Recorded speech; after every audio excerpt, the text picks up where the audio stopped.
multi-talented Hildegard von Bingen lived from approximately 1098 until September 17th, 1179, in the Holy Roman Empire, what is now Germany.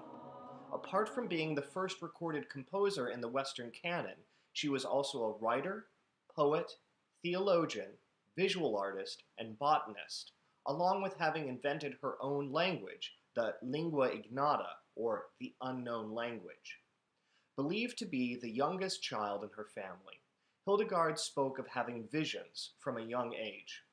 Modern scientists and psychologists have suggested that these visions could be of neurological origin.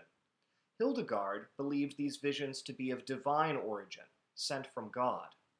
Regardless of the origin of these visions, they inspired her to create poems, visual art, and music laden with otherworldly and divine images. Hildegard's music would have been performed by the sister nuns in the monasteries where she served. She is believed to have been first sent as an oblate to the Benedictine monastery in Dizzy-Bodensburg. Children, frequently the youngest in a family, might be offered to the church as an oblate to grow up in service to the Christian faith. As Hildegard is believed to have been the youngest, and by her own account, plagued with visions as a child, her family would likely be unable to provide a dowry large enough to attract a suitor. Thus, life in a monastery would have been deemed not only preferable for her, but also advantageous to her family, as it would have granted them some political clout in local religious circles. Hildegard grew up at the monastery at Dizzy-Bodensburg, and eventually founded other monasteries for her sister nuns at Rupertsberg and Eibingen, and served as abbess, or leader of these monasteries. Hildegard's music draws upon the liturgical tradition of chant. Infused with religious and visionary imagery, her chants are settings of her own poetry, rather than biblical texts. They tend to be melismatic and particularly ecstatic.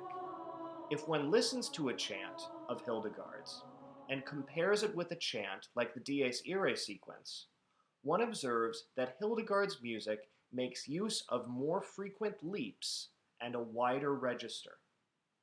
This would have been unusual for liturgical music of this period. One of Hildegard's most famous works is the Ordo Virtutum, or Order of the Virtues. This was a liturgical drama, a theatrical presentation with ritual or liturgical functions or elements.